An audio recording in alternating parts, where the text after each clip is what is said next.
Hi everybody, I'm Lauren Makienko. I'm the Director of Education for Buffalo Audubon Society.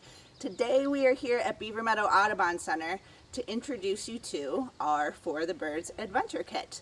In this backpack that's provided will be a whole bunch of materials, but I just wanted to give you a short introduction, and I'm going to hand it over to our naturalist Tom Kerr, who is our go-to person for all things birds.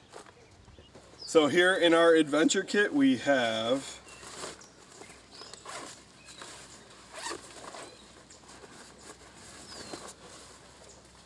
a field guide to teach us all about the birds here and help us identify them.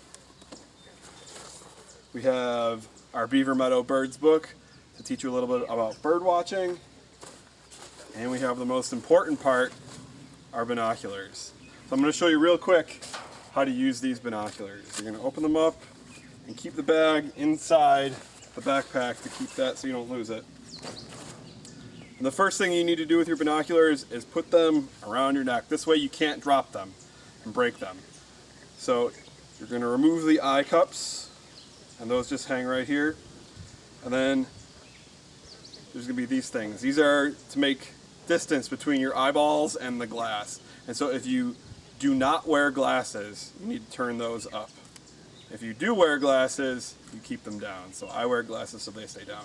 Then you have to bend the binoculars so they fit your face, so your eyes are looking straight through them. And you need to focus the binoculars with this knob right here. So you should be able to do that with 2 fingers on each side while you're holding them tight. And so you're gonna bend them so they fit your face, and then have a look. And so once you find a bird, you're gonna focus on that. So when you're looking for birds, it's important to find a quiet, kind of hidden spot to look for them. So this blind here really helps you be able to see birds without them seeing you and being scared and looking away. So when you're looking for a bird, what you want to look for is something that's going to help you remember that bird. You want to look at the bird and then open up your field guide right away, because what you're going to find is there's lots of birds that kind of look the same.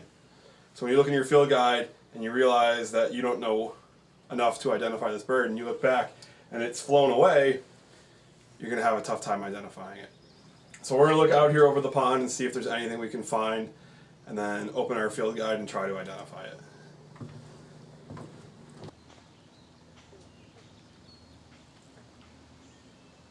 So I'm looking at a bird that's sitting on top of a dead tree, and it's got kind of like a big, long beak and a shaggy crest. It's bluish gray, and it's got a blue band across its belly.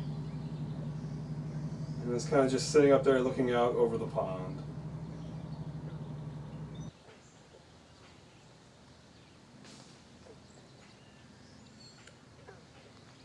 So I'm going to start with our Beaver Meadow Birds book.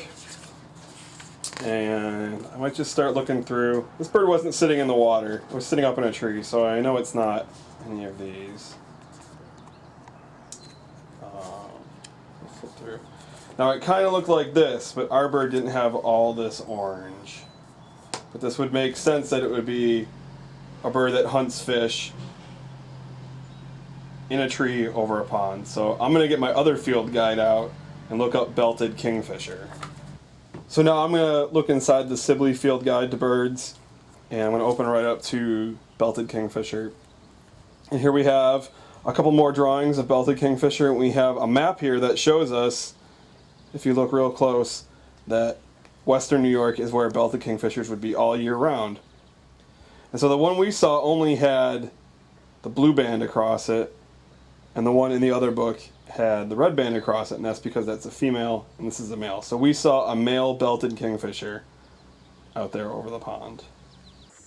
So it's important when you're bird watching is to not just use your eyes, but to also use your ears and listen for birds that are singing or calling and letting you know they're there.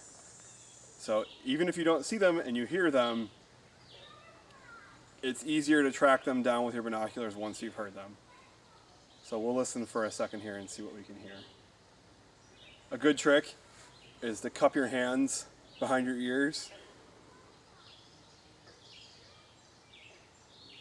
and help you listen.